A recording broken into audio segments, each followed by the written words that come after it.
Hello, welcome to this week's Wild Spirits News. My name is Sibylla and today I'll tell you 3 reasons why you need a to-don't list. Hands up who's sick of to-do lists? I know I've even suggested them in the past, but in my defense that was always in specific circumstances and contexts. The problem with to-do lists is that they are endless by their nature. You know, the idea is to write a list of tasks that you have to do, and once you've done the task, you tick it off or you strike through. The problem is that there are more and more tasks, so you strike them through or tick them off, but you add more and more all the time. So it's like a visual representation of the famous hamster wheel, where you're always in motion, and the more you work and the more you do, the more you have to do. Which means you can never really fully relax, because you always know, oh, there are another 2 tasks that I could have done today. Which is why, and this is going to be a separate episode by the way, I suggest not having a to-do list but a calendar, and putting your tasks into a calendar. Because then you can sort it by the day, or even by morning and afternoon, and then when that morning is over or that day is over and you've done all your tasks, you can actually relax because you're done. And you don't have to look at all the tasks that you'll have to still do between now and the end of all time.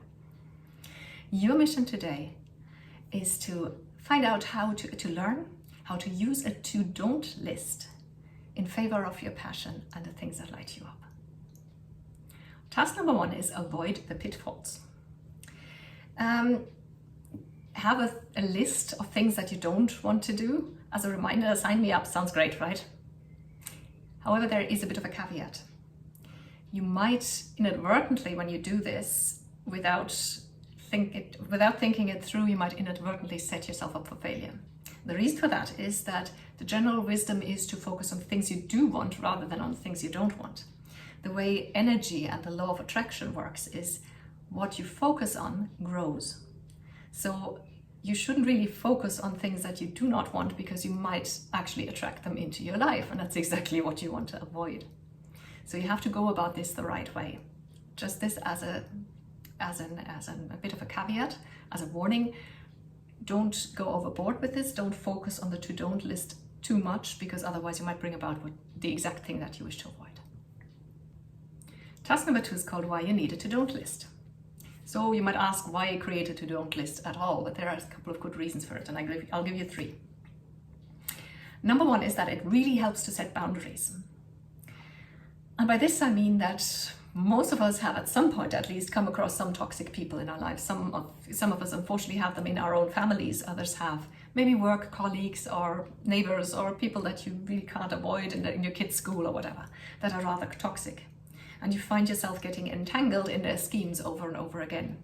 So if you write on your to-don't list, toxic people have no space in my life, or the following toxic people have no space in my life, and you actually write down their names, this serves as a reminder.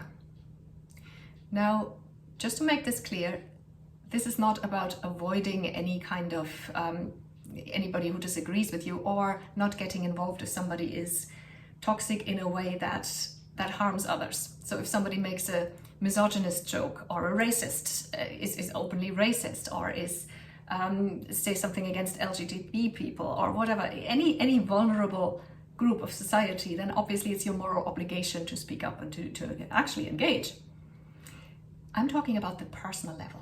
People who to you personally are toxic, such as sociopaths, narcissists, people who are just very argumentative by nature. They can sometimes really get under your skin.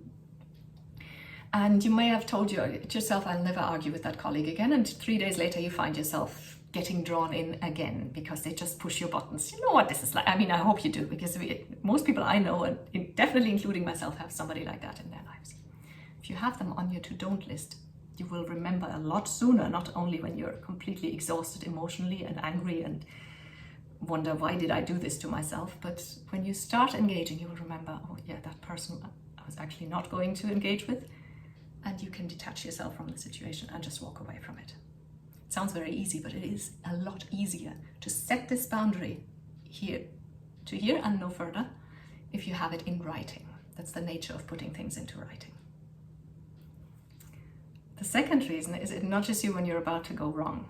If you have on your to-don't list things that you don't want to spend time and energy on, and maybe you're expecting guests and you're once again cleaning the entire house from top to bottom. You might have put that on your to-don't list, and that will make you remember a lot sooner. Maybe you're doing this because your mother used to do it, or because you just feel it should be done. You feel a social pressure that it should be done, but you've reflected on it and put it on your to-don't list, and now you realize, my friends will not mind if there's some dust on the shelves. So why do I spend so much time and energy on it? I should spend this time and energy on stuff that is more important.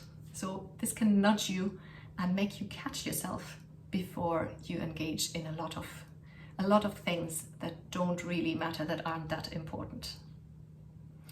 And the third is it helps you make decisions. So that's the third reason. A to-don't list can help you make decisions in that you have written down, like I said, the activities and the kinds of things that you want to not spend a lot of time on and energy. And so if somebody asks you, an invite comes in to a social event, or you're asked to help out with something in school or wherever, and it's something that you really don't want to do, it'll make it much easier to set that boundary as well and say, no, I don't have time. I don't have the time or the headspace for it, because that'll free up the time. This is the same time that you can spend on the things that light you up and on your passions. That brings me to task number 3, which is, as usual, let me know. Hit the reply button and tell me what you think of this crazy idea of a to-don't list. Will you make one? Have you maybe started it during this episode? I'd love to hear your opinion, and I will reply to every email as usual. If you didn't get the link to the video in an email, that means that you're not part of the Wild Spirits community yet, and you should join us. Go to wildspiritscoaching.com and fill in that little form there. You'll get 1 email per week. It's 100% spam free. So you'll get extra information and articles, recommendations of books and other resources, and sometimes you get exclusive offers that are only for my subscribers that nobody else ever gets to see. So go to wildspiritscoaching.com and sign up. You can also Google Wild Spirits Coaching. That'll get you to the website as well. Thank you for watching.